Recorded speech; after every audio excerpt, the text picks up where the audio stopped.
Bonjour à tous, bienvenue au flash de 10h. Au menu, le lancement à Fadan Gourmand du projet Selling Quality Rice for a Better Income ou vendre du riz de qualité pour de meilleurs revenus. Le projet a pour ambition de révolutionner le secteur riz et accroître le revenu de 50 000 petits producteurs dans la région de l'Est. C'est un projet financé par l'Alliance pour une révolution verte en Afrique à hauteur de près de 2 milliards de francs CFA. L'AGRA est soutenue par un consortium de mise en œuvre, Ricolto Afrique de l'Ouest, Trias West Africa, l'INERA et Sicarex. On développe le sujet pour vous dans notre édition de la mi-journée. Fin de formation à Ouagadougou de pharmaciens sur l'approvisionnement en médicaments et autres intrants liés au programme de santé prioritaire tel le VIH-Sida ou le paludisme.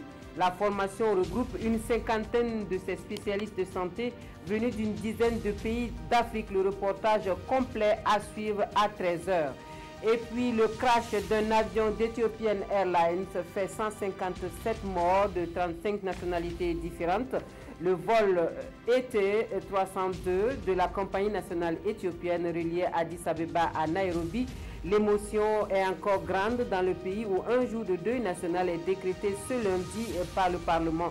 Les premières interrogations font jour alors même qu'Ethiopian Airlines a la réputation d'être une compagnie moderne et sûre. Tous les Boeing 737 MAX sont restés cloués au sol pour les besoins de l'enquête.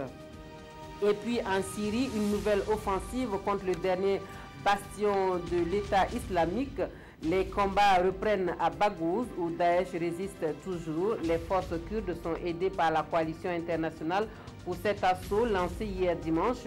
En quelques jours, de milliers de familles ont finalement abandonné le campement faute de vivres et d'armes. Mais on ignore encore le temps qu'il faudra pour venir à bout de ce dernier bastion. Fin de ce flash, merci de votre attention. Je vous retrouve à 13h pour le point complet des actualités de la mi-journée. À tout à l'heure.